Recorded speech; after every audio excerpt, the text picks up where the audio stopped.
시작하면 돼요. 안녕하세요. 저는 후쿠오카 순풍목장 백설인입니다. 저는 어렸을 때부터 가족목장을 지금까지 해봤어요. 하면서 재미있고 그런 거구나 하나님의 말씀을 알았고 점점 더 알게 되었어요. 하나님이랑 함께 보내는 시간이 너무 재미있었어요. 하나님에 대해서 더 정확하게 아는 것 같았어요. 요즘은 엄마께서 성경 통독을 하는 것을 보고 나도 해보고 싶다라는 욕심이 생겼어요.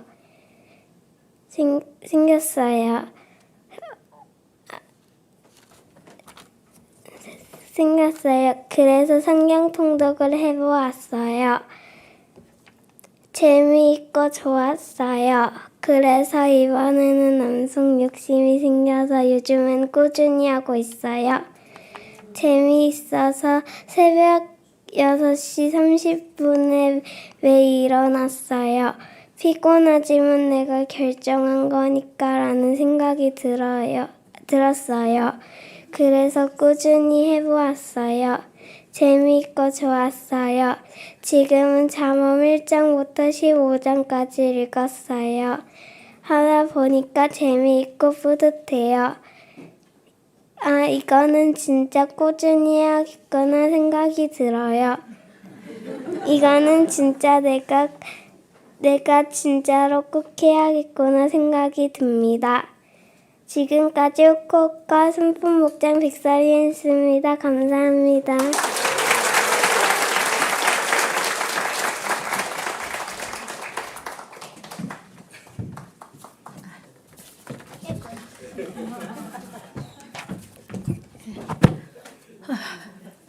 네, 안녕하세요. 저는 후쿠오카 순풍목장 김민주입니다. 먼저 저는 7년 전 친언니를 통해 둘째가 100일이 지나서 영유아부와 목장으로 인도가 되었고 다음 교회에서 세례를 받았습니다.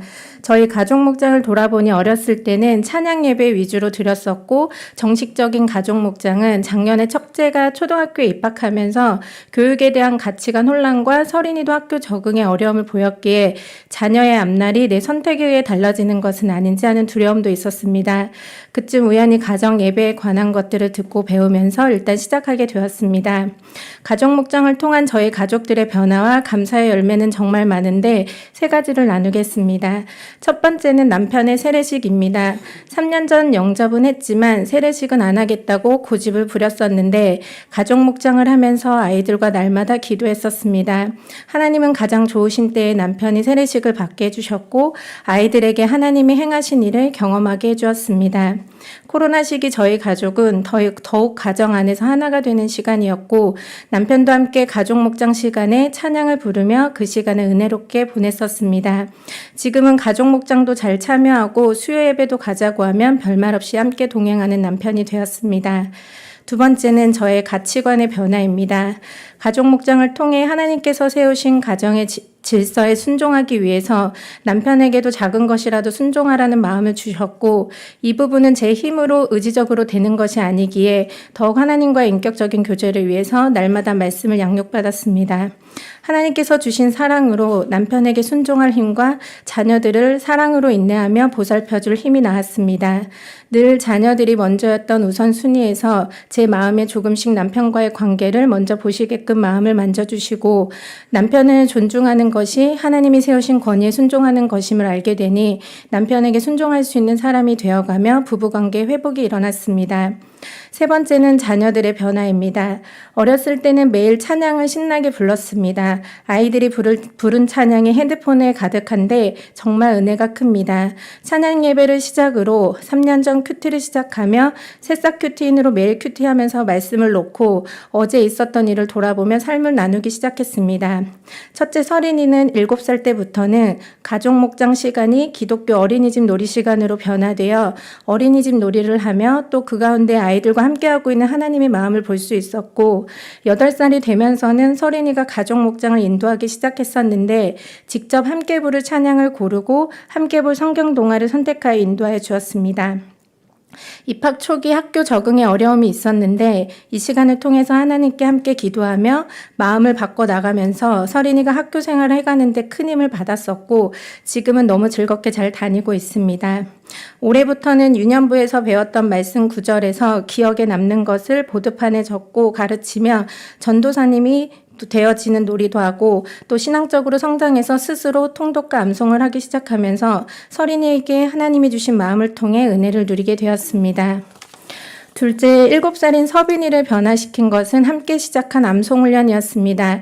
자기 뜻대로 안 되면 고집을 부리는 서빈이는 등원 준비할 때 저와의 갈등이 좀 잦은 편인데 가정교회 세축 내기둥을 유치원 가는 길 함께 읊조리며 암송하기 시작하면서 스스로 알아서 짜증내지 않고 미리 챙겨 준비하는 모습이 제겐 기적과 같은 변화였습니다. 서빈이의 변화를 통해서 내가 아무리 아이의 행동과 마음을 알아주며 노력해도 되지 않았던 일들이 말씀이 심어져 변화된 그 모습을 보며 제 삶의 많은 부분에 있어서 말씀에 기대지 않고 내 의지적으로 하려 하는 건 없는지 돌아보게 되기도 했습니다.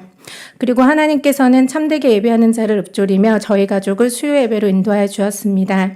최근에 아이들의 영어 교육을 위해서 엄마들이 사교육에 의지하지 않고 엄마표 영어로 하는 게 있는데 엄마표 영어의 효과가 나타나려면 3년의 듣기 인풋이 있어야 아웃풋이 나온다는 말이 있습니다.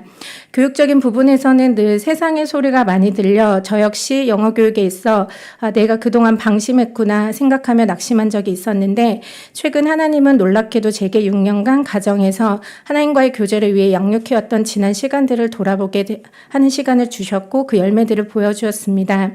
날마다 아이들과 가정에서 하나님의 말씀을 나누니 영어를 지금 못하더라도 하나님의 언어가 나오는 아이들의 모습을 보며 영어 교육에 방심한 것이 아니라 가장 중요한 것을 하느라 수고했다는 마음을 주셨습니다. 그리고 간증 요청이 왔고 간증을 정리하면서 다시 한번 그 마음을 하나님께서 확증시켜 주셨습니다. 다양한 형태로 지난 시간 가족 목장을 해왔는데 지난 설교 말씀에서 가족 목장 때 가족에 대한 감사를 나누라는 말씀이 깊이 와닿았었습니다. 최근 우연히 본 다큐에서 뇌성마비 아내가 남편에게 15분 동안 눈으로 글자를 택하며 했던 말이 수고해 고마워였습니다. 1초만 할 수 있는 말을 얼만큼 가족들에게 감사를 전하고 있는지 반성도 하게 되었고 가족 목장 시간에서라도 표현하지 못한 감사를 나누는 훈련을 해야겠다는 생각이 들었습니다. 끝으로 신명기 6장 5절에서 7절 말씀 너는 마음을 다하고 뜻을 다하고 내 힘을 다하여 내 하나님 여호와를 사랑하라. 오늘 내가 내게 명하는 이 말씀을 너는 마음에 새기고 내 자녀들에게 부지런히 가르치며 집에 앉아있을 때든지 길을 갈 때든지 누워있을 때든지 일어날 때든지 이 말씀을 강론할 것이며 이 말씀은 제가 자녀 양육의 방향성에 대해 붙들고 가는 말씀인데 더욱 이 길을 굳건하게 가기를 소망합니다. 저의 가족이 가족 목장의 연합의 시간을 통해 살아계신 하나님을 경험하고 아이들이 청년이 됐을 때 어린 시절 부모와 함께 나눴던 가족 목장의 시간이 소중하고 귀한 시간으로 기억되기를 소망합니다.